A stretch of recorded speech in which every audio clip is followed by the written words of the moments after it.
इसरो ने एक बड़ा शानदार वीडियो जारी कर दिया है। मैं चाहूंगा वो वीडियो अब टीवी9 भारतवर्ष के दर्शक भी देखें। इसरो ने रोवर प्रज्ञान के निकलने का वीडियो जारी किया है। देखिए वो तस्वीरें इस वक्त चांद से हमारे पास आने लगी हैं, जिसका हम सब इंतजार कर रहे थे। इंतजार तो पूरी दुनिया कर रही है इन तस्वीरों का, लेकिन हर हिंदुस्तानी का सीना गर्व से चौड़ा कर देने वाली तस्वीरें अब सामने आ रही हैं। रोवर प्रज्ञान के निकलने का वीडियो जारी किया गया है। ये देखिए लैंडर विक्रम ने किस तरह से चांद की सतह पर लैंड किया था, और उसके बाद जो विक्रम लैंडर था उसमें रैंप जो लगा होता है उसके सहारे कैसे ये प्रज्ञान रोवर बाहर निकला और उसने चांद की सतह पर चहलकदमी शुरू की।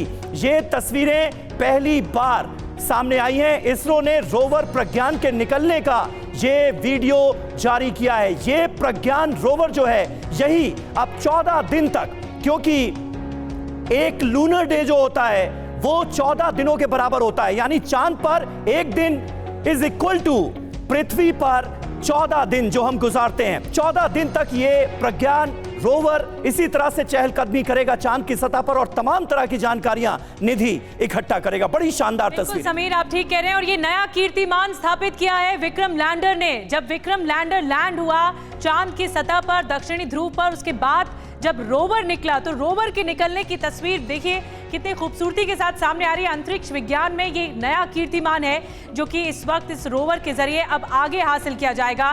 चांद की सतह पर ये उतर चुका है और अब ये पूरी तरह से घूमकर रिसर्च करेगा। चांद पर खनिजों की रिसर्च की जाएगा। और आपको लेके चलते हैं पीयूष पांडे के पास। पीयूष हमारे साथ जुड़ गए हैं। पीयूष, शानदार तस्वीरें आ गई हैं रोवर के निकलने की इस लैंडर से, और अब रिसर्च की जाएगी 14 दिनों तक।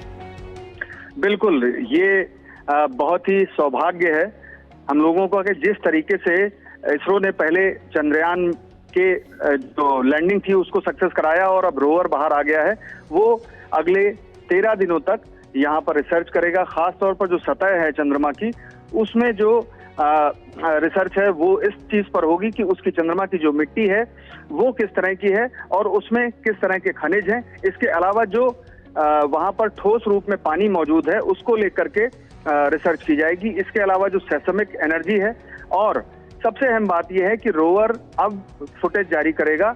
कुछ ही घंटों बाद इस मामले में जो फुटेज हैं वो इसरो की ओर से जारी की जाएंगी, और अभी जो फुटेज सामने आई है और ये वीडियो, पीयूष, जो वीडियो हम दिखा रहे हैं इस वक्त अपने दर्शकों को, जाहिर है ये लैंडर विक्रम ने ही लिया होगा, यानी विक्रम ने प्रज्ञान का वीडियो लिया। बिल्कुल समीर जी, ये जो लैंडर विक्रम है उसी ने अभी ये वीडियो जो फुटेज आया है वो लैंडर विक्रम की ओर से लिया गया है जब रोवर प्रज्ञान नीचे उतर रहा है।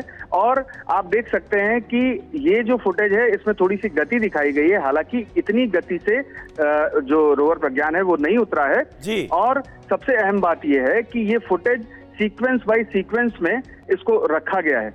बिल्कुल सही बात है। ये ऐतिहासिक तस्वीरें हैं जिसे आने वाली सदियों तक याद किया जाएगा, क्योंकि चांद के दक्षिणी ध्रुव पर इस तरह उतरने वाला दुनिया का पहला मुल्क बन गया है हमारा हिंदुस्तान। इंडिया सबसे पहले चांद के दक्षिणी ध्रुव पर पहुंचा है, तो सबसे पहले चंद्रमा पर पानी भी इसरो ही खोज निकालेगा। इंडियंस ही चांद पर होटल बनाएंगे, पर क्या ये संभव है? हमारे चंद्रयान 3 की सफल लैंडिंग से स्पेस साइंस को क्या फायदा मिलेगा? ये वीडियो इन्हीं सब फैक्ट्स पर बेस्ड है। चंद्रयान 3 से भारत समेत दुनिया भर को कई उम्मीदें हैं। दरअसल इससे पहले जब भारत ने चंद्रयान 1 भेजा था तब भारत ने पता कर लिया था चांद पर पानी हो सकता है। उस दौरान चंद्रयान ने चांद पर बर्फ होने की बात कही थी, जिसके बाद नासा ने भी इसके आधार पर चांद पर पानी होने की पुष्टि की थी। अब चंद्रयान 3 से भी उम्मीद लगाई जा रही है कि वो चांद के साउथ पोल से पानी के साक्ष्य ढूंढ सकता है और पानी का पता कर सकता है। अगर भारत इस बार फिर चांद पर पानी को लेकर कोई खुलासा करता है तो दुनिया भारत के इस रिसर्च को फॉलो करेगी। लेकिन चांद पर पानी की उम्मीदों को लेकर ये भी कहा जा रहा है कि वैसे चांद पर जो पानी निकलेगा वो पीने योग्य नहीं होगा। ऐसे में सवाल है कि आखिर वहाँ किस तरह का पानी होगा, उस पानी का इस्तेमाल क्या होगा और पानी मिलने को लेकर अभी कहा क्या जा रहा है। ऑर्बिटर्स से जो टेस्ट किए गए हैं उसके आधार पर यह कहा जा रहा है कि चांद के दक्षिणी ध्रुव पर भारी मात्रा में बर्फ जमी है। ऐसे में बर्फ के सबूत मिले तो पानी भी मिल सकता है। इससे पहले भी कुछ रिपोर्ट्स में पानी होने की बात कही गई थी। पहले बताया जा रहा था कि चांद पर 600 बिलियन किलो पानी हो सकता है।